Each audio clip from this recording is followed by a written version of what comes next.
My fellow Americans, welcome to the Celluloid President, the podcast about American presidents on film. Today we're discussing Frost Nixon, Ron Howard's 2008 depiction of David Frost's post-resignation interviews with Richard Nixon. Why didn't you burn the tapes? I didn't want to take any questions on Watergate. Shut it down. I will ruin you if it takes the rest of my life. What have I done? If in this interview Nixon exonerates himself or that would be the worst crime of all. 3, 2, cue David. Are you really saying the president can do something illegal? I'm saying that when the president does it, that means it's not illegal. I'm sorry. I'm Gary Holmes, and joining me today via Zoom from California is my college buddy, Jim Robinson. Jim, did you do any fornicating last night? Gary, I don't know how you do it sounding so prim and proper while being so dirty. But listeners, Gary's question may sound really off the wall, but it actually figures into the movie we're discussing today, since it was Richard Nixon, who is always so great at casual small talk, actually asked that of David Frost right before one of their interviews. Well, the thing that's interesting about the movie, we'll get into this later a bit, is in the movie, they make Nixon seem like he's doing this on purpose as a trick to discombobulate David Frost. Instead of just being awkward, he's being devious. I have a feeling that he was probably just being awkward. I agree. All right. Well, before we talk about the movie, I want to urge our loyal listeners to go to the podcast platform of their choice and rate our podcast. And if so inclined, leave a review. If you want some ideas about what to write, I'm going to read 2 reviews I found on Apple. You ready for this, Jim? Uh-oh. Okay, here's one from Mary Ruby Lucy. And the headline is Engaged and Insightful. A lively and friendly discussion between 2 old friends with lots about their friendship to Nixon, each other, and the movie. I really enjoyed it. 5 stars. All right. Way to go. Okay, here's the second one. You wrote that really well, Gary. Yeah, and how imaginative of me to come up with a name like Mary Ruby Lucy. Yeah, good pseudonym. Yeah. The next one is from Eliz M. And the headline is Movies and Politics with something or other. I don't know. I couldn't read the rest of it, but Movies and Politics with 2 good friends, let's say. These 2 have real experience being close to past presidents and in politics generally. They know the reality of how things get done, and they love movies and presidents. What a refreshing, thoughtful, and insightful show. 5 stars. Yeah, I worked really hard on that one. Okay. Friends, try to top that. You can't do more than 5 stars, but I'm sure that you can come up with better, even better reviews. And in all seriousness, critiques are welcome too. We'd really like to hear how we can make these podcasts better. Okay. Yeah, sure. Right. Send them to Jim. All right. All right, so back to Frost Nixon. So this is already our 3rd movie about Nixon, and it's probably not going to be our last.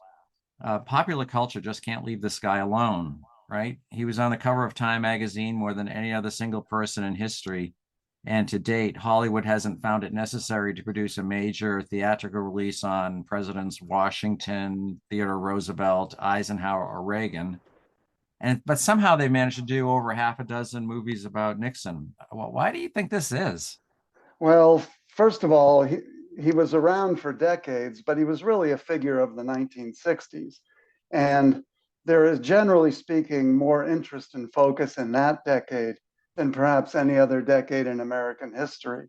So much like the relentless focus on the Kennedys and all things Beatles, there is a focus on another leading character of the decade, which is Richard Nixon. But beyond the cultural milieu, he was just such an interesting and complicated and contradictory personality. And every historian or filmmaker thinks they hold the key to fully understanding him.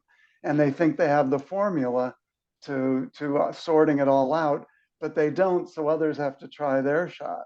And also, I think people have trouble totally hating Nixon the way today we totally hate one side or the other. No one says Nixon is dumb. No one says he's without talent.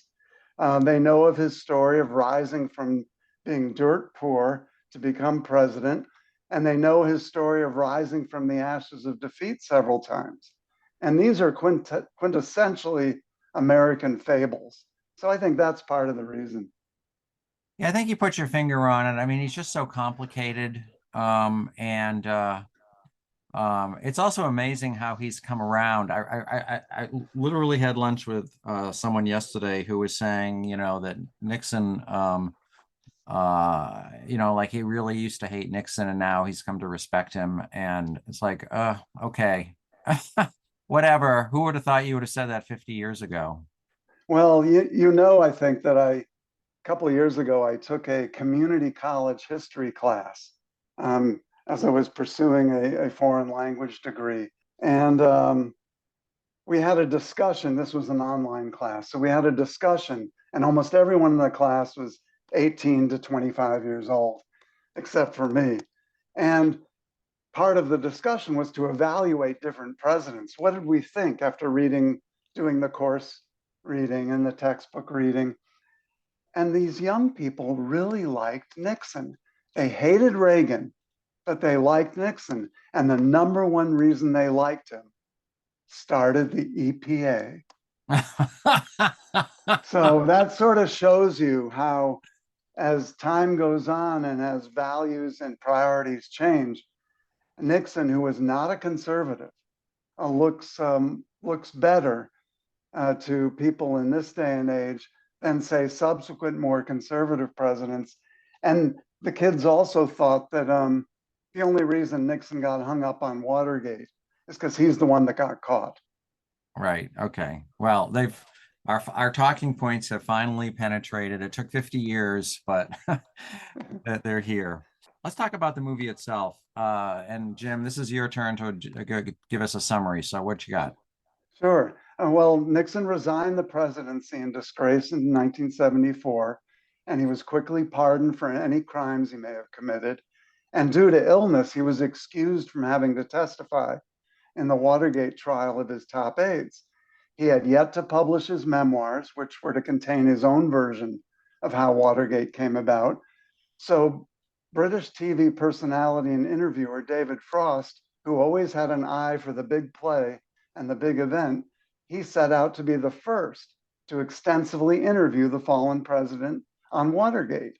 And Frost Nixon, which was released in 2008, tells the story about how Frost pulled off this major journalistic coup. He was rejected by the networks due to the fact that he was actually going to pay Richard Nixon $600,000 to participate. So he financed the programs through advertising and sold the broadcast rights ad hoc to various outlets. The two men sat for 12 interviews over 29 hours, which were edited into 4 90-minute programs broadcast in May 1977 to sky-high ratings. Egged on by a team of young Nixon-hating researchers, Frost, after first treating Nixon with kid gloves, bore down on the former president and got him to admit wrongdoing and participation in the Watergate cover-up. And there were many moments of high drama on camera and behind the scenes in the staff war rooms of the two competing camps. In the film's telling, it was the trial Nixon never had, and he was convicted. It was a dramatic David versus Goliath confrontation, and David, Frost that is, won. The film was directed by Ron Howard, written by Peter Morgan, who wrote the Broadway play. It stars Frank Langella as Nixon, Michael Sheen as Frost, not to be confused with Martin Sheen, Kevin Bacon as Nixon aide Jack Brennan, Sam Rockwell as James Reston, and Rebecca Hall as girlfriend Carolyn Cushing. Okay, so what we need to discuss is whether or not that's an accurate description of the movie, and whether that's right. a description of what really happened. exactly. Speaking of Peter Morgan, people probably know him better now as the showrunner for The Crown, and he has a real niche, which is taking well-known historical events and mixing them with his informed speculations about what's going on behind the scene. So, and anyone who's watched The Crown knows what I'm talking about. No one has any idea what Queen Elizabeth and Prince Philip talked about, for example, behind closed doors. But Peter Morgan swoops in and has lots of dialogue about what he thinks probably went on. He's known to distinguish between accuracy and truth. And I guess if you think about it, if you're too accurate, you can bury the truth under a blanket of details. But if you're going to make something up, which Peter Morgan has done here and several times since, it better have the effect of illuminating the truth instead of creating, his own truth. Well, Gary, Oliver Stone has spoken to this issue as well. And what he basically said is, I'm going to do all the research, I'm going to assemble all the facts, and then I'm going to create a scene that depicts what I think might have been said and might have happened based on all the research and the facts that I could assemble. Right. And I think that if we're dealing with movie making, which is by definition fiction and art, even when the subject is nonfiction, I think that's fair game, frankly. Yeah, no, I agree. I mean, we can talk about whether if you change things around that make the story telling smoother and more to the point, that's probably valid. If you change things around so that you change the reality of what happened, I have a little more problem with that. But I mean, in this case is a lot of historical accuracy and a lot of fiction. So, director, you mentioned Ron Howard. He's exactly our age. He was born on March 1, 1954. So in between. Can't much get closer than that. You can't get much closer. He's like 10 days older than you and 10 days younger, 5 days younger than me. No, other way around. Yeah. But this means he's got the same perspective on Nixon that we have. I mean, he grew up experiencing the same thing on TV and all the rest. Of course, we know him primarily as Opie Taylor on The Andy Griffith Show and as Richie Cunningham on Happy Days. He's a prolific director with over 30 director credits, including Splash, A Beautiful Mind, Apollo 13, the Star Wars movie Solo, and the Da Vinci Code movies. Do you have any thoughts about him as a director? Do you ever even think like what a Ron Howard movie is? Not really. I do admire him since TV land is littered with child stars who ended up, living out their lives sadly and sometimes dying young. So he's to be admired for the way he survived and prospered. My sense is that he has veered from the chasing after the big blockbuster films to topics that have a narrower appeal to him as an aging baby boomer.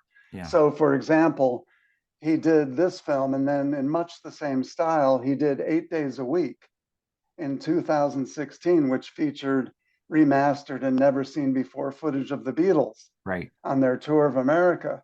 And that gave Howard the chance to sit around on camera and off camera with Paul and Ringo and schmooze with the two ex-Beatles, which of course is every baby boomer's ultimate dream. Yeah. Did you see that movie? I saw it. It was okay, I thought. I did see it. It was okay. It's not the best of the Beatles movies. I think that he is a kind of sounds snotty, but he's a real middlebrow director. He doesn't really have a tour thing going on like you'd see with someone like Martin Scorsese. He kind of makes the movies and he makes them for a vast middle-brow audience, they're not that deep. And he's just trying to tell the story as simply as he can. Yeah, I agree with that. Did you ever one last thing before we get talking a little bit more specifically, did you ever read the book I Gave Them a Sword by David Frost? I certainly did. I've read it several times. I loved reading the inside scoop about that. And just like David Frost has a knack on camera for giving the people scenes and vignettes of what they want, he does so in the book. So Yeah, yes, I yeah. enjoyed it. I read the book when it came out, and I think I've mentioned this before. I used to have it was on my on my shelf. There were like 10 feet of books on my shelf, and I threw them all out when I decided to stop wallowing in Watergate. So I That was a didn't have big it. mistake, Gary. Yeah, I know, Big I know. mistake. I went back, but he wrote a sequel to this. It's called Frost Nixon after the movie came out. Oh, really? He wrote a book called Frost Nixon, and I downloaded it on my Kindle and skimmed through it to find out because he was actually talking about the movie as well. Yeah, Do you go ahead. remember what he thought about the play and the movie? Because I couldn't find that in my research. Do you recall? I mean, did he hate it or like it or? I think that he felt that it was a little superficial. For one thing, what was interesting is that he gave the rights to Peter Morgan without any pay. I mean, he didn't paid anything for the rights. And he also had no editorial control over the play either. So yeah, I mean, I think he was generally okay with it. He didn't complain about the way he's portrayed in the movie or the play, which I would have done if I were him. But it did say there were quite a few inaccuracies, which, are not that hard to find when you compare the book to the movie.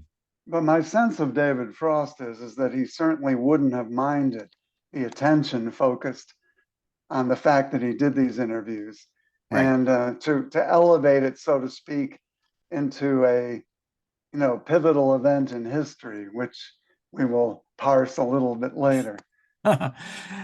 Yeah, yeah, yeah. Anyway, How did it do? How did the film do? this was not exactly a flop, but it was not a success either. Domestic box office of 18.6 million and 8.8 million internationally for a total of $27 million on a budget of 25 million. So broke even, lost money if you include the marketing. It was ranked 120th movie among all the movies of 2009. I just want to note that out of the top 5 movies in 2009, they were all franchises. So serious movies like Frost Nixon have fallen out of popularity even 15 years ago, and now it's even Mhm. worse. The number one movie that year was Spider-Man 3, with box office of 337 million. And the other top movies that year were Shrek the Third, Transformers, Pirates of the Caribbean at World End, and Harry Potter and the Order of Phoenix. So sequels, all sequels except for the Yeah. Transformers, which was based on toys. So and I also want to say though that even though this wasn't a commercial hit, it was a critical success with good reviews, and I got 5 Oscar nominations, which is somewhat rare for the movies we review here. It Well, got just like the play, I think my sense is it was sort of the in thing among the elite set to like the play and to like the movie. Yeah. Well, I mean, because it was big. These are big nominations too: Best Picture, Best Director, and Best Actor. So it was for a movie that didn't really make much money back then. That's quite an achievement. I'm also recalling that it was released right around the same time as W, the Right. Oliver Stone picture about Right. George W. Bush, which was a flop. And so moviegoers, particularly maybe Manhattanite Broadway play and moviegoers, had 2 presidents to compare, Nixon versus George W. Bush, which Yeah. would be interesting because we've speculated before that part of the reevaluation of Richard Nixon, in the eyes of the establishment, is that they wanted to be so much more condemning of subsequent Republican presidents Right. Right. that something drove them to make Nixon look better by comparison. Well, and of course now we've seen this where people are who hated W are now talking about, well, maybe he wasn't really that bad compared to, what's come since. Right. So, Jim, who would you recommend this movie to? Well, I'd say anyone interested in Nixon and Watergate. I mean, that's obvious. But also, and this is sort of what salvaged, in a way, the movie for me, the role of the media in steering our thinking and steering events. It sort of presages the role of celebrity journalism and infotainment that would come to increasingly define our news gathering and political culture. Situations where the interviewer could be as famous as the interviewees. I'm thinking of the Oprahs, the Bill Maher's, the Tucker Carlsons, and some of today's megastar podcasters and YouTubers. So anyone wanting to peek at the direction in which our media would head might enjoy this film. I was going to say too, Watergate fanatics might enjoy this, and I was thinking that there aren't any of them left. But then I remembered last year, well, just this year, HBO produced a series called The White House Plumbers that started. That's right. It started Woody Harrelson and Justin Theroux as Howard Hunt and G. Gordon Liddy. So I guess there's still an appetite for Watergate drama among the producers. That HBO show, kind of vanished without a ripple. I think Hollywood is more interested in doing presidential kind of movies than the public is interested in seeing them. It seems that way. We've speculated before on maybe why, but we haven't really pinned that down yet. Maybe 10 years from now we'll have figured it out. Yeah. But I think the film in a way raises the question of who is a quote unquote real journalist and Right. who isn't. Well, it sure And does. yeah, and so I think that would interest people who maybe aren't so into wallowing in Watergate like I am. Yeah. No, you're right. I mean, like, who is CBS to sneer at David Frost, who's able to get the interview, and I mean, who are they to say that you're not going to do a good job interviewing him? So, Well, they got on their high horse about the fact that Nixon was being paid. yeah, Yet 2 years earlier, 60 Minutes paid H.R. Haldeman to do interviews on 60 Minutes, the Nixon convicted Watergate cover-up artist. And they ended that practice soon thereafter. The defense was that these are memoirs, video memoirs, and when these disgraced figures write books, they get paid. So why not? What's so bad about paying them right. to do their memoirs in video form? But the practice, while common in the past, has really been pretty much driven out of television media, which is probably a good thing. Well, what did you like about the movie? Well, I'm one who's interested in almost anything having to do with Nixon and Watergate, because that's me. And anything that delves into the Nixon personality, the quirks of his habits and personality. It was largely negative about Nixon, but it did portray him as somewhat sympathetic in the sense that he was made to look like a figure to be pitied rather than hated. I liked how it shed a light on the role of the media, as I mentioned, especially TV and celebrity journalism. Thought it was quite provoking in that regard. And I liked how it portrayed a Nixon hating James Reston as basically an ass, Yeah, a maniacal, big talking, arrogant Nixon hater, which rings true to me, but I'm sure they probably thought they were depicting a hero.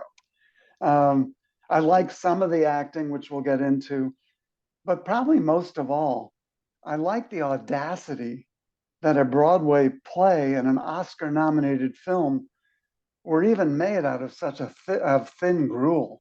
There really is no compelling reason for this project to exist.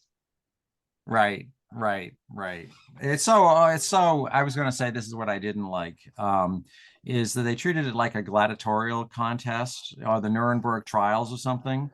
All this talk about putting Nixon on trial, which is just so overwrought. I mean, and the central premise was that only one side could win, which to my mind is kind of ridiculous. I mean, they both won in real life, at least. So, but I did like that it did. I thought it humanized Nixon. I thought it humanized him and made him even more sympathetic than I think you did. You thought he was.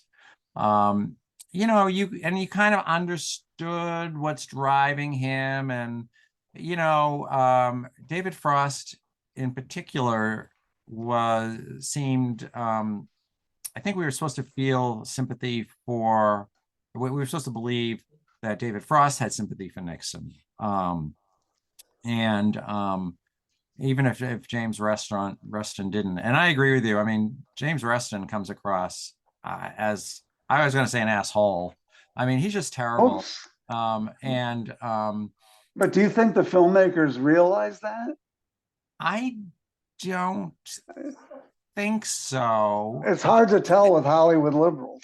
It is hard to tell. I mean, apparently what happened here, according to the story that Ron Howard tells, is that Peter Morgan read the book and decided there was a good play there. But then he found out that he got a hold of James Reston, and he got James Reston's perspective on things, whole two sides clashing and what was going on behind the scenes and all that.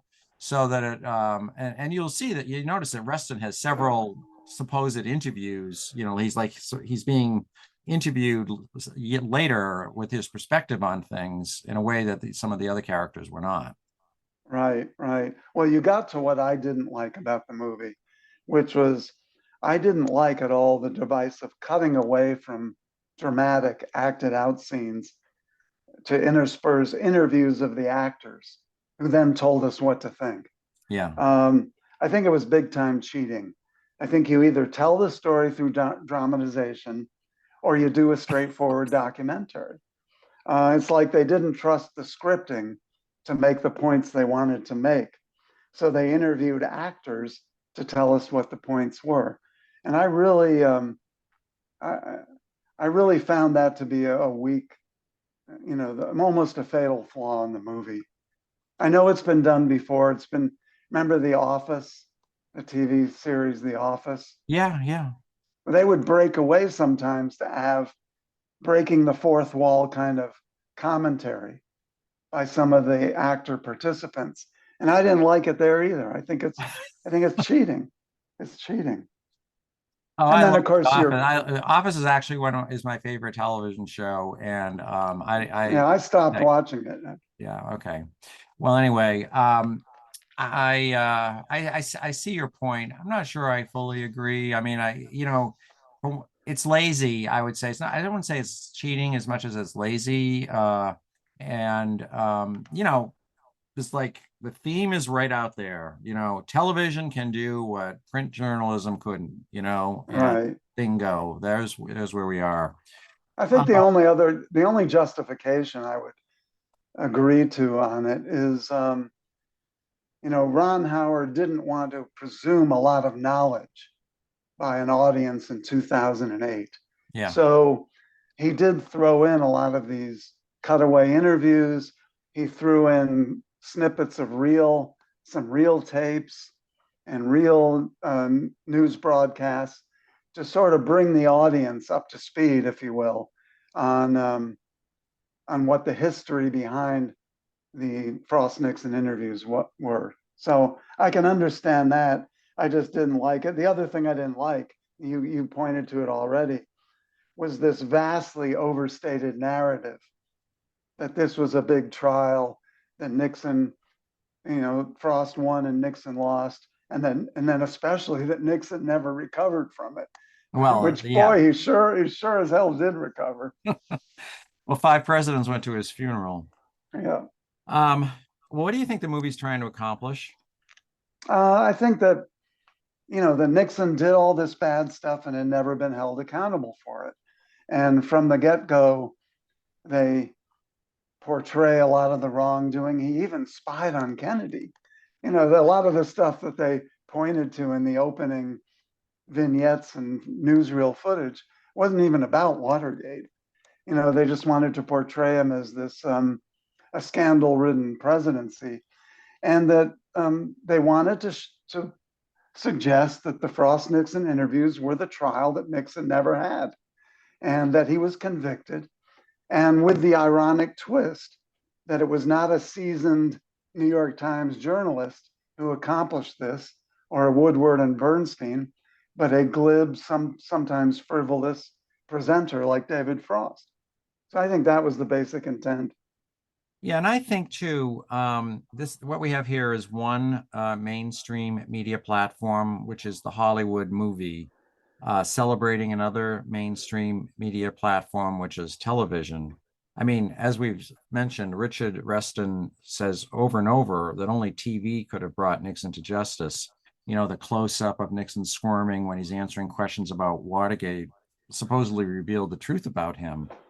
And they have Nixon himself saying that if the 1960 debates had been on the radio, he would have beaten Nixon. He would have beaten Kennedy. So this movie was made in 2008, just as the power of both television and Hollywood were beginning to decline. I mean, television and Hollywood are nowhere near as powerful now as they were then. And so I think they're working hand in glove to say, see how powerful we are and see what good we can do with pictures, as opposed to print. I think that's an excellent point. I think, before the Frost Nixon interviews, or maybe right around the same time, I'm not sure of the sequencing, you had All the President's Men, that movie, which celebrated that two basically neophyte journalists could bring down a whole administration. And this was reliving some of the glory days, Yeah. Of a simpler, less complicated time in the media. Remember, the cable news didn't even exist yet. David Frost basically created a fourth network Yeah. that didn't exist. He cobbled together a network of his own to compete with the three, and so I think that's a great point. It is Hollywood. It's media celebrating media. Yeah. Are you're probably not aware of this movie because it was not very popular. It was called Good Night and Good Luck. I'm aware of it, but I haven't seen it. Yeah, it's a 2005, so around the same period, George Clooney movie about Edward R. Murrow and how he confronted Joe McCarthy about his anti-communist campaign. And the theme is pretty much the same, how the mainstream media, in this case, television, had the power to take down figures that the liberal elites really hate. So you've got, like, at the very beginning of television, you've got McCarthy, and now here at the end of the reign of television, you've got them they're portraying Nixon being brought down. Television doesn't have any kind of power like that anymore. I mean, it's just very, it's all on social media now. All right, well, let's talk about the actors. What do you think about Frank Langella? I mean, he's not a big movie star, but he's very respected Broadway performer. What was your take on his impersonation? Yeah, I'm sorry, I just don't get the hype. He did grow on me as the film went on. I didn't like his mouth full of marbles approach. Nixon spoke very clearly and articulately. He had a great voice, Nixon did. And Langella sounds like that sort of nasal, guttural Italian American from New Jersey, which he is. And he did have a heavy burden to carry, though, and I don't think it was a failure, but I just don't get everyone's excitement about it in the Oscar nomination. He won the Tony Award for the performance. I don't get it. What did you think? I didn't like it in the beginning either, and it did grow on me. I, I'm trying to compare him to Anthony Hopkins, who played Nixon in the Oliver Stone movie. I don't think either of these guys really quite get it completely. But it did at the end, though. I felt like he had somehow captured some essential truth about Nixon. But I got to tell you that I found a video on YouTube that ran the real interview side by side with the movie interviews, the same, sections, and it's a lot of times it's the same words even. And the real Nixon is in much more control of his emotions than the Frank Langella version is. I mean, when you see them, I mean, Langella is like emoting all over the place, and Nixon is talking very legally and lawyerly, and he's so. Um, it was effective in some ways in making me feel sympathetic towards him until I actually looked at the actual interviews, and I it's see. like, Yeah. well, I guess that's Hollywood. Yeah. Also, the thing that was wrong about the performance is they have Langella has Nixon stooped over all the time, and when I saw him in Nantucket 3 years later in 1980, he was up straight. I mean, he was completely, he wasn't like some hunchback. Yeah. Well, both Anthony Hopkins and Langella were shorter and stouter than Nixon was. I mean, Nixon was totally disciplined about watching his weight Yeah, his whole adult life. The famous slice of pineapple and cottage cheese every day for lunch, while his lunch guests had big businessman steak platters.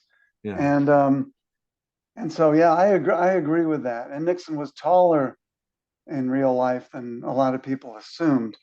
It was actually what was his name? The fellow that played Nixon in Dick, right, right. who I think did better posture than the other two, because Nixon did have this sort of, the suits were loose around his neck and shoulders, and the way he moved his shoulders, I thought it was done better in Dick than in these two serious movies. Yeah, I think he does get at the essential weirdness of Nixon, with his obsessions with class and the elites looking down at him and all that kind of stuff. And it does actually comes through in the real interviews that I was watching. He's still sneering at Palm Beach, Palm Springs, the Martha's Vineyard, all that kind of stuff. I mean, it's like, what? Why are you But still always, but the always watering chased holes? after it. But always chased after I it. know, I And one of know. his big goals, it was enunciated in this movie, and it was true, is I got to get back east where the Right, action is. right, Yeah, right. so, Like, and then he ended toward the end of his life, had salon dinners right. in New York City and in New Jersey, and desperately invited people like, Catherine Graham and all those people. So it was a love-hate relationship. Yeah, yeah. Um, what about David Frost and Martin Sheen? I thought it was the best performance in the movie. I think Sheen really captured Frost, the glibness, the charm, the intuition, the ambition, the entrepreneurial spirit. Um, I really liked him. I thought he was good. Okay. What do I you think? thought as I said earlier, if I were David Frost, I don't think I'd be really that happy. He's shown here to be a lightweight playboy, but he's actually quite a remarkable person. He really did come from modest circumstances, and he did experience some snobbery at Cambridge, in the other Cambridge in England. Um, but he achieved very early fame as a comedian. He was a huge television personality over there with this show called That Was the Week That Was, which was really a political satire show similar to The Daily Show. And Yeah, he did you was, ever see that show? I've seen clips of it every once in a while. I actually remember seeing it. It was on American television Right, for right, one season right, from right, 64 to 65. So, right, what, 10 years old? But right. I would still watch stuff like that. I remember the song, the jingle. Yeah. And I really liked it. And I remember when it went off, I asked Mommy, Daddy, where's the show? But I agree with he's actually a remarkable figure. He was able to have almost everyone trust him on all sides of the political spectrum, without being a total pushover or sycophant. And he interviewed like 8 British prime ministers, 8 U.S. presidents, Right. And I think, and he when he died, strangely enough, of a heart attack on a cruise ship in the Mediterranean at age 74, he was worth more than 200 million pounds in wealth. And because we've mentioned the Beatles once, we've got to mention it a second time. The Beatles really liked him, and he was the one the Beatles trusted when they performed Hey Jude on television. Remember that famous Yeah. scene where Paul is looking right into the camera, Right. playing Right. the piano, and Okay. at the end, during the chorus, they invite the studio audience up on stage to sing with them. Yeah. That was on the David Frost program. Okay. Okay. I did not know that. Congratulations for sneaking the Beatles in here again. There Uh, are actually videos of his standing next to them and interviewing them and their small talk and all that before they start with the song. he was like, David Frost is a little bit like Barbara Walters, right? Yeah. That same sort of not completely legitimate uh news person, but still able to get all the good interviews. And I mean, Still make them substantive, yeah, I even mean, if they weren't adversarial. right, right, but still managing to get stuff out of people. Now I think he was probably a little bit better than uh, uh better than Barbara Walters. Yes, I But agree. what the movie doesn't mention is that David Frost had interviewed Nixon before. It's not like, this is the first time they ever met. Because he, as you mentioned, he interviewed every president from LBJ to George. I think, yeah. Yeah. So it wasn't like they were complete strangers to each other. We've talked about James Reston Jr. and what an asshole he is. It's like he's Sam Rockwell. I think does a very good job here of He was portraying. probably proud of the way he portrayed him. Well, I'm sure he did, but I don't think he, probably saw it. This whole idea of this guy in the progressive left, humorless, sanctimonious, a believer that politics trumps everything, and that you can't have a shred of compassion for people that you disagree with. Um, I mean, he maybe I don't know if the real James Reston thought about this. He was probably proud of it, but if I were him, I would not be. I mean, this is not how I would want people to think that I was. Right. I guess we're I agreed on. thought, yeah, I agree. Diane Sawyer. Many people may not know that Diane Sawyer was a very close Nixon aide and confidant, and was one of the few people to be with Nixon in the first days in exile out in California. Played a big role in helping Nixon prepare his memoirs. Well, don't you think And it's weird they don't take advantage of that in this movie? I mean, you really have to be paying attention to know that that's Diane Sawyer.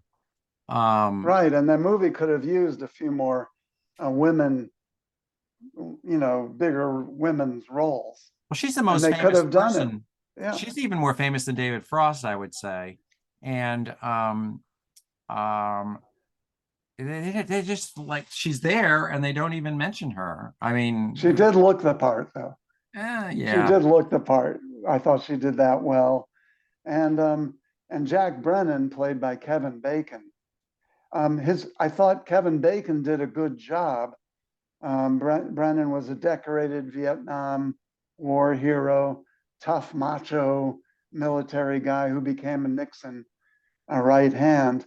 In real life, Diane Sawyer who generally liked the movie, I understand, complained that they didn't really get Brennan right. That Brennan was not this uptight, humorless guy. That he was a cut up, actually. But I thought it's for the way the part was written, Kevin Bacon did a good job. What did you think about him? No, I mean, I thought his acting was good. He's been in other Ron Howard movies. The part was performed well, but I agree with you that it just wasn't I mean, I don't know Jack Brennan, but I believe Diane Sawyer when she says that he was not like this. Now we got to talk about our friend Ken Kachigan, who's in this movie. Yes. Ken Uh, Kachigan is a mentor to both Gary and I, and played a lead role, frankly, in my career, and probably you'd say the same. yeah, He was a Nixon aide as a young man in the Nixon White House. He too was out in San Clemente during the exile period. He helped Nixon he was part of the Nixon war room in preparing for these interviews. And he also helped in the preparation of the memoirs. He later went on to be chief speechwriter and a senior aide to Ronald Reagan. And he was also a major confidant of California Governor George Deukmejian, whom I worked for in the 1980s. And he's given very short shrift in this movie, but at least he's in it. at least he's in it. That's something. And the thing that surprises me about his role here is like, why would you go out of a way to pick an actor who's like 75 pounds heavier than the real character? I mean, the guy's fat, and Ken, as you know, is like skinny and Yeah. very fit, especially back then, but even now. I mean, it's Well, just maybe they thought that nobody knew him, yeah, so it didn't matter as much. Whereas there were lots of pictures around. People knew Diane Sawyer, of course, yeah, and there have been lots of photos over the years of Jack Brennan. yeah. Well, they had the only thing that was real about Ken's performance there was the mustache. Right? At least they gave him the mustache. At least they gave him the right mustache. I just want to mention one other person. I just got to mention this guy because anyone who's watched Secession knows who Tom was banging is in that show, and he was played by Matthew McFadden, and he has a pretty big role in this movie as David Frost's producer, and it's just so weird because apparently this Matthew McFadden really is British, but in Secession he plays this Midwest personality. So I know Yes, you I'm can glad watch you it. meant. I'm glad you meant. I have watched Succession. Oh, okay, I okay. didn't stick with it like I stuck with Mad Men, but um, I'm glad you mentioned the John Burt character because he played an important role, important sounding board and discussant with David Frost in this movie. He was probably in it more than any of the Nixon hating Yeah, researchers. no. Well, he was the one that got it stuff done. I was just sitting here thinking about this. I think, there's a lot of attention given to the Frost War Room, but no attention at all given to the Nixon War Room. And it's probably because, the left wingers were yapping away, talking about how great they are. And, Ken and Diane Sawyer and Ray Price and Frank Gannon and those guys probably didn't see any upside in bearing their souls to Peter Morgan. So they're like ciphers. Well, yeah, and there's a major disconnect in the portrayal of the penultimate scene of the confession, so to speak. Yeah. Since, Well, since let's and talk about. I mean, I'm moving into the history yeah. So here. let's talk about that. Yeah, so let me mention that since we've gotten into it. According to a book I've mentioned before by Casey Pipes, which was After the Fall, the Remarkable Comeback of Richard Nixon, which Ken Kachigan was a major source Yeah. for this book and is quoted frequently. The final scene where the interview is interrupted as Nixon's about to confess, and everybody on the Frost side are mad, and the Nixon people are beside themselves, and they want to stop him before he's going to confess to Watergate. According to this, what I read, it unfolded very differently. The note that Brennan brought in right during the near confession of Nixon did not say, let's talk. In other words, interrupting the interview by saying, stop, let's talk. The note said, let him talk. Right. In other words, Frost was about to get what he wanted, but kept stepping on it.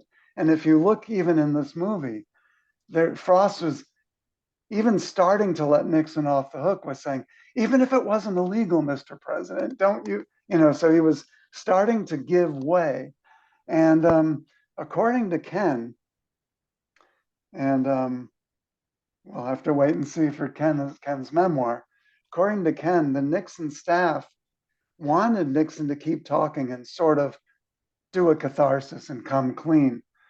But it's Ken that then had a talk with Nixon during the break that nobody wanted to have, who said, what do you really want to say, Mr. President?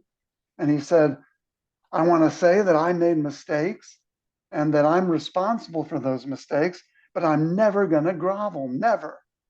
And then Ken said, well, why don't you go out and say that then? And that's a quite different portrayal, Right, than what was portrayed in the movie.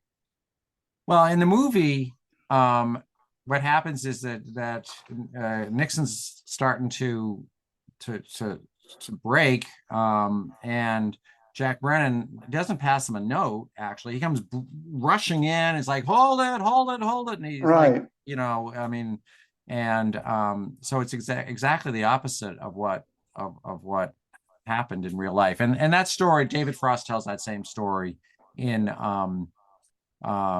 in Frost Nixon too.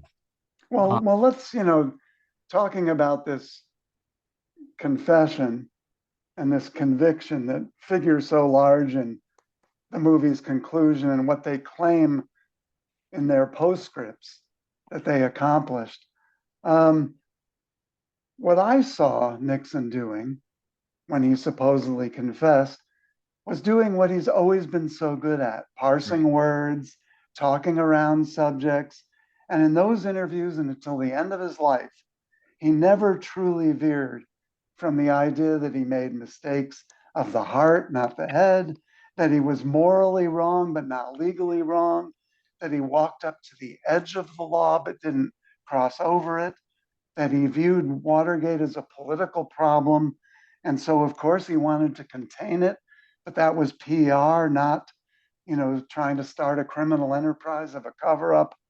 And of course, in the ensuing years, he proved that he was anything but convicted and defeated, and he rose back to respect and prominence, and he never really veered from the way he depicted his Watergate mistakes and wrongdoing. Is that what you No, see that's from the history? that was completely my thought about the movie too, is that they get it a little bit wrong. Now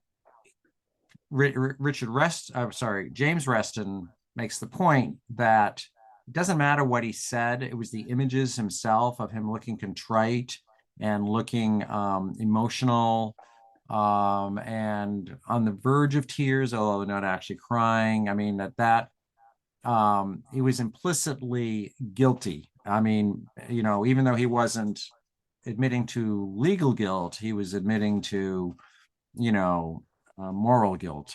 So Right. the image is just what's important for them. But But you're that right. No, falls short of the trial of Richard Nixon right, and the conviction. right, And in fact, Nixon did not have much to lose, even by admitting crimes, because he's pardoned. Right. because he was pardoned. So I think this was Nixon at his most honest and best, in that he was not. He said, He brought himself down. He made all these horrendous mistakes. He didn't realize it had spiraled into a criminal enterprise, and he should have as a lawyer, the cover up. And but he just was simply not going to get down and grovel. Right. And you know, if you don't like it, lump it. And he even did a do-over in 1983. He did another series of interviews for money with his close aide Frank Gannon. Oh boy. And he sat down chair to chair, just like it was almost like a reenactment. And he said pretty much the same things about Watergate. He didn't retrench on what he was admitting to in the Frost interviews, but he wasn't going any further. So this is a guy that just never ever gave up. Yeah, I And know. the idea that the film portrayed that it forever cast him in a state of disgrace, I think is just not true historically. Although it is true in the minds of many Americans. Yeah, I do want to give one point of credit to the film on the history, and that is I think the way the whole development of the interviews, the financing of them, the execution of the interviews was pretty accurate, including the fact that Frost did go too easy at first, did let Nixon filibuster, and that did sort of have a come to Jesus moment with himself and get tougher. I think Yeah. all that was portrayed pretty well. And Diane Sawyer says so as well in real life. And I will also say, I just remembered what David Frost said. He's like, I don't understand why they had to, in the movie, they had to say that James Reston found this Chuck Colson tape like 2 days before the interview took place, because they'd found that 8 months earlier. I mean, there's a lot in this movie where they're just compressing things and changing things around for Right. effect. And I think it's also unfair to David Frost to suggest that he was out going to parties and stuff and hadn't really, it wasn't until the last interview, according to Nixon Frost Nixon, it wasn't until the last interview that he actually stayed up all night and it was like studying for his finals and all that kind of stuff. I'm sure that from the beginning he was pretty well prepped. Yeah, and what this reminds me of so many instances that we've personally witnessed and been in of the staff in the peanut gallery Yeah, sitting back there and saying, "Oh, we should have said that in a press conference, or we should have done that," where right, we're not the ones whose ass is on the line in the limelight. right. And it's so easy to nitpick from the sidelines. And so I think there was some of that. The Colson tape, boy, talk about a phony, MacGuffin or whatever. I mean, there was nothing in the Colson tape that was particularly smoking gun. I mean, because they had words in there like Stonewall and cover up. If you read the tapes extensively, transcripts as I've done, they always talked in those terms. They say, well, what we have to really worry about is the idea that there's a cover up. And what we really have to do before the Irvin Committee is stonewall it. There was always that kind of, Right. language used, and the idea that because it was used in a tape with Chuck Colson, that shows that Nixon knew all about a cover up is just totally ridiculous. All right, let's talk a little bit about our favorite scenes. And I will have to say, when we talk about scenes and lines, that I do appreciate when you've got a very good screenwriter writing this stuff, because there's a lot of really good stuff here for us to talk about. When you're watching a bad movie and like, oh God, I can't think of any good lines at all, but there's a lot of good stuff here. So do you have a particularly favorite scene? Yeah, I actually had trouble finding scenes as opposed to snippets, which are scenes, I guess. But I love the scene where James Reston was exposed as a phony tough, Right. where he's claiming he wasn't even going to shake Nixon's hand. And then Nixon comes in and he shakes his hand, and then his voice cracks like he's a teenage boy saying, "Hello, Mr. President." I thought that was a touche Well, I had moment. that down as one of my favorite lines. And Yeah. then the Oliver Platt character says, Wow, that was devastating, withering. I mean, I don't think he's ever going to get over that, you know. I know. It That was was funny. great.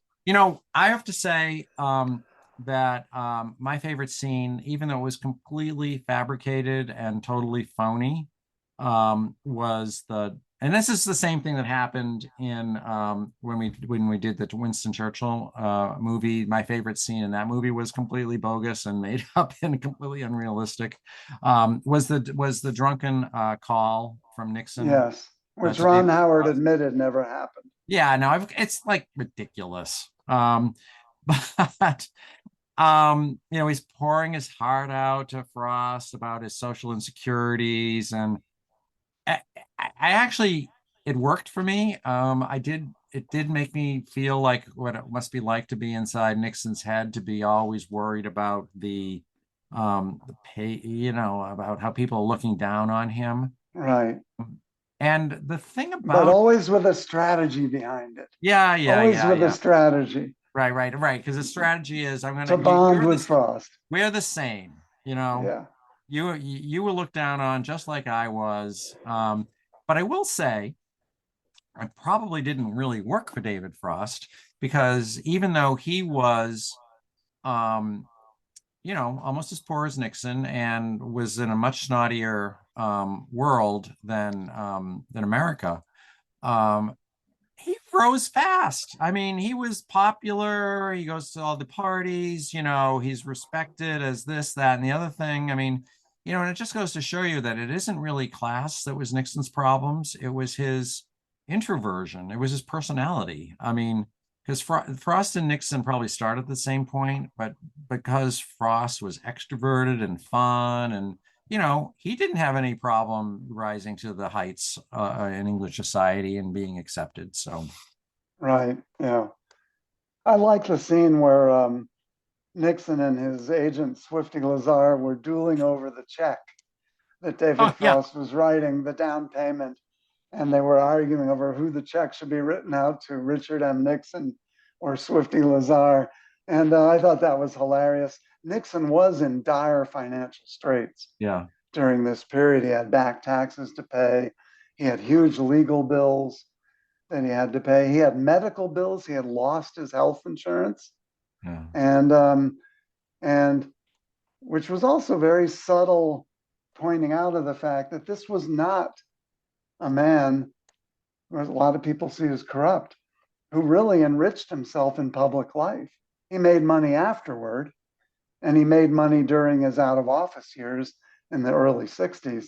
But this was not a man that parlayed his public office into Well, that millions and millions of dollars, like some current company we might talk about. yeah, some people we might talk about. Let's yeah, I that scene is actually true. They according to David Frost in that they did sort of and contrary to the what was in the movie, Swifty Lazar ended up with the check. Um, Yeah.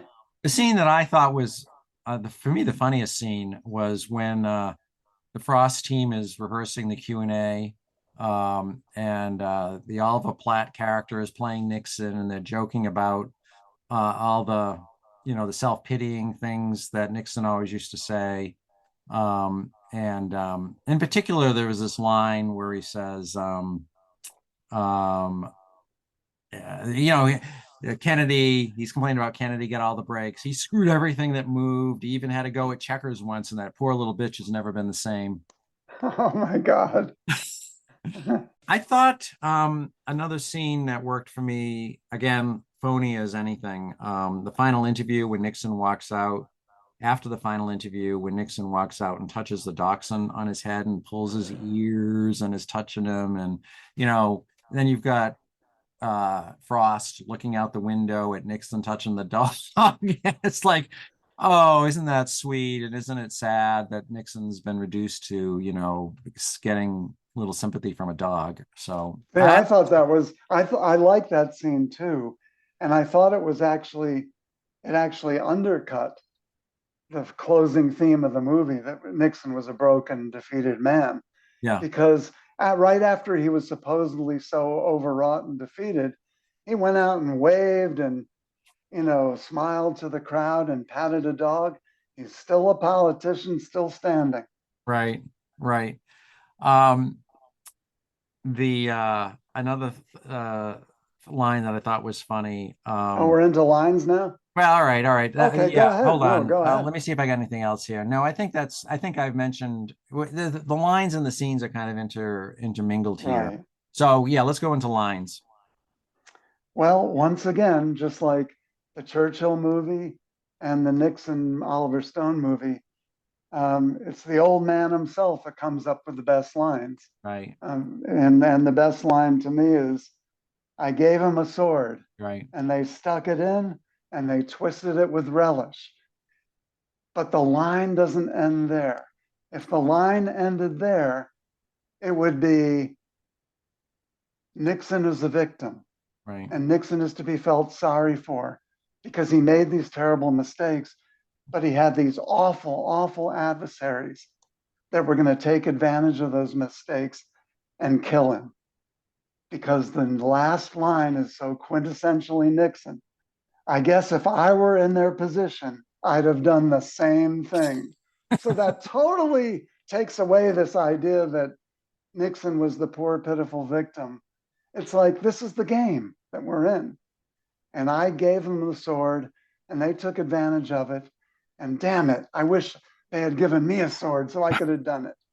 And I love that line. And that line is probably the most well-known, one of the most well-known lines in all of the Nixon commentary. right, And it was the title of David Frost's book. right, right, right. I gave them the sword. Um, I thought I mean, you're right. Many of the lines from the interviews are pretty famous. That whole line about, and I didn't write this down, so I'm kind of doing it from memory. Apologizing.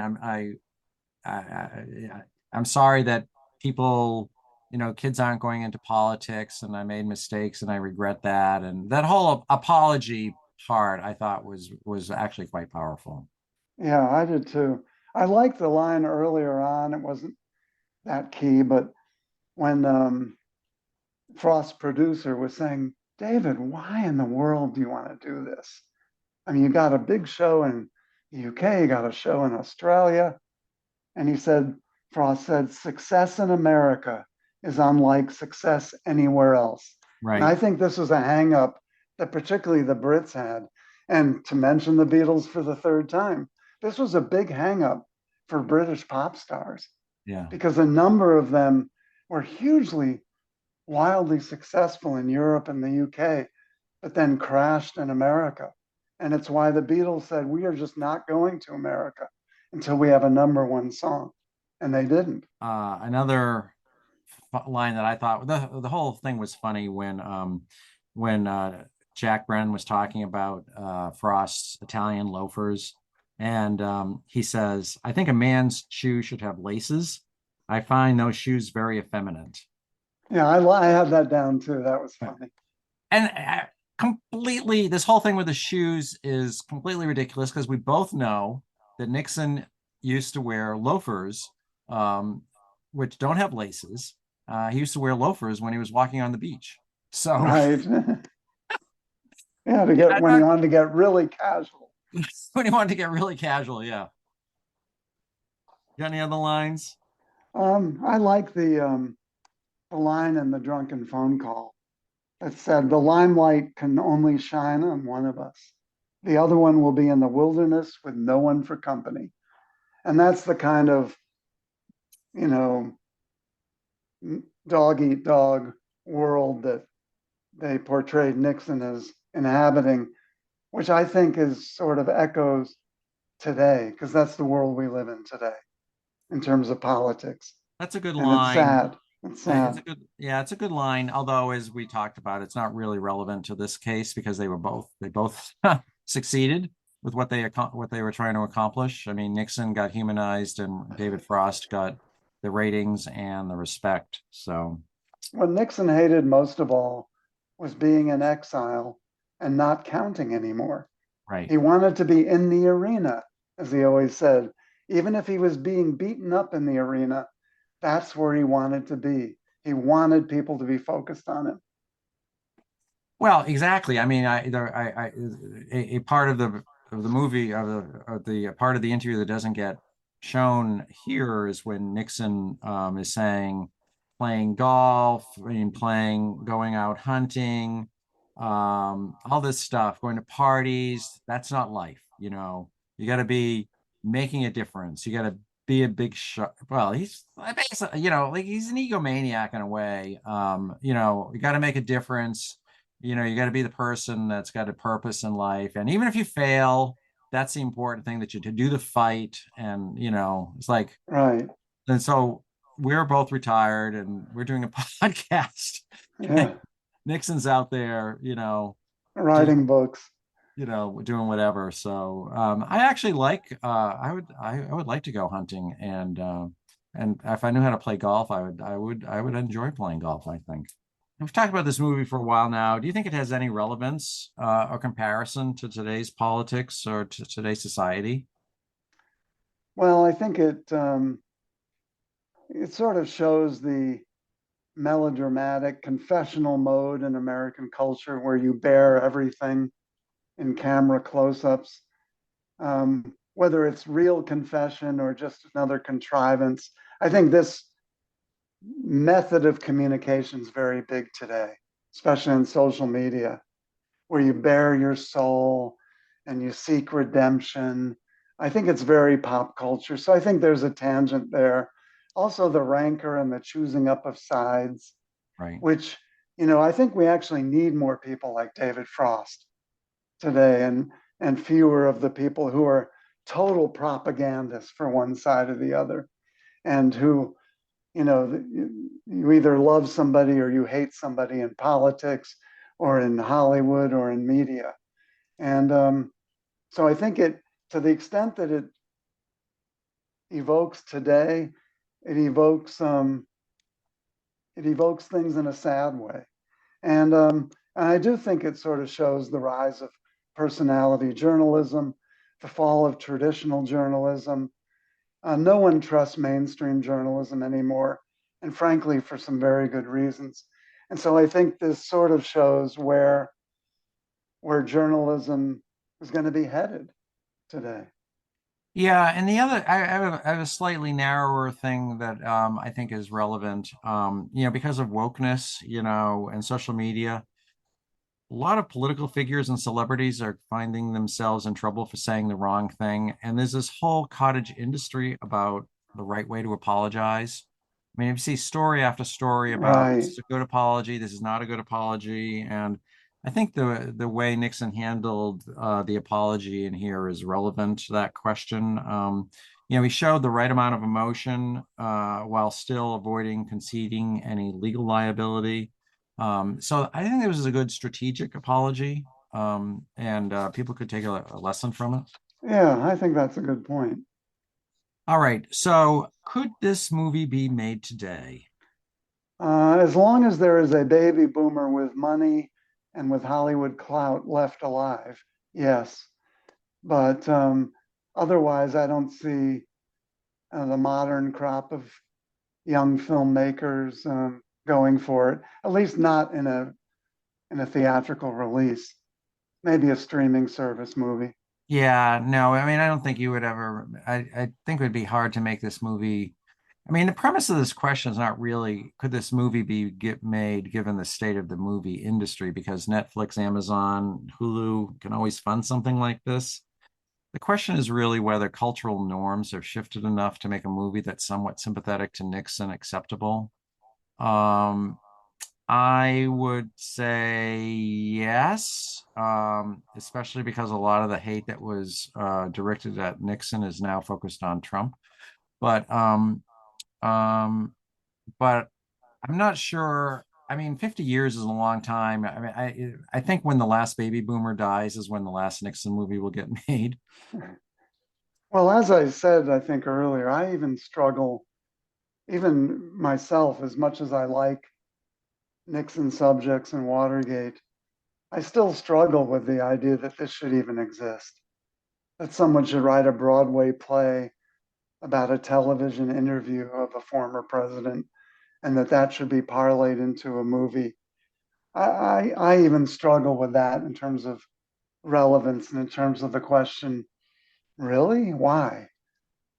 Okay, so if you were a high school teacher, would you assign this movie? Um, I only say maybe, but why in the world is it rated R? There I assume wasn't, for language, I think. but there was not that much. Do one or two instances of the F word get you the I R guess they did rating? back Maybe in then. those days, yeah. Yeah, I guess. I mean, now you get it on TV, on primetime TV. I would say why not? I mean, if you're teaching Watergate, Yeah. sure, show it. How would you grade the movie? I'm going to say C plus. I'm glad I watched it. I don't think it was a bad movie. I would tell people who are interested in politics in the 1960s and political history, and especially in the media, that it's worth a watch. But it's really not very good, and it's overhyped by critics. And as I said, I struggle with the why should it even exist. I like it better than you did. I would give it a B. I thought, when I'm giving these grades, I think, uh, was I bored? Was I interested? And I was a little bored in the beginning, but as the movie wore on, I became more drawn in. And at the end, I was slightly moved. So I would give it a B. I would recommend it to someone who, as I said, is interested in Watergate and interested in history and all of that. I'd recommend it to my son, for example. But I definitely wouldn't push it like, oh, there's a must see. All right, so I think we've come to the end of another scintillating discussion. Any last words about this movie? No, but if you could get $1 million, you can get it in cash. I know where it can be gotten, but it's wrong, that's for sure. That's a quote There's a from more the, quotable president than Nixon. I mean, I know. I don't think so. I mean, when you see going all the way back to checkers, um, and even going back into the when he was doing that his stuff. I mean, he's been dropping lines like no one else since And then. Lincoln, some of the quotes are so, you know, touchingly awkward. I think there was one in the in the Frank Gannon interviews that I mentioned where he's trying to be benevolent. He's saying, I understand that the media has got to look closely, at a political figure like right? me and examine. I can understand when they use a microscope, but when they use a proctoscope, that's going a little bit too far. Ah, ha, ha, ha, ha. I mean, that's just so Nixon, it's like, So as I said before at the beginning, you can listen to this on Apple, Spotify, Amazon. You can leave those reviews there. You can subscribe there. Our next movie, well, we haven't decided what our next movie is going to be, so we'll surprise everyone that. If you have any comments or critiques, let us know. My email is GaryHolmes76 at Gmail, and I'm on Twitter at Gary Holmes. All right, so Jim, we'll see you later. take it easy. Goodbye All and right, good luck. don't do any fornicating tonight. I'm sorry. I just hope I haven't let you down. Well, when I said I just hope I haven't let you down, that said it all. I had. I let down my friends. I let down the country. I let down our system of government and the dreams of all those young people that ought to get into government but will think it's all too corrupt and the rest. Most of all, I let down an opportunity that I would have had for 2.5 more years to proceed on great projects and programs for building a lasting peace, which has been my dream, as you know, from our first interview in 1968, before I had any thought I might even win that year. I didn't tell you I didn't think I might win, but I wasn't sure. Yep, I let the American people down. And I have to carry that burden with me for the rest of my life.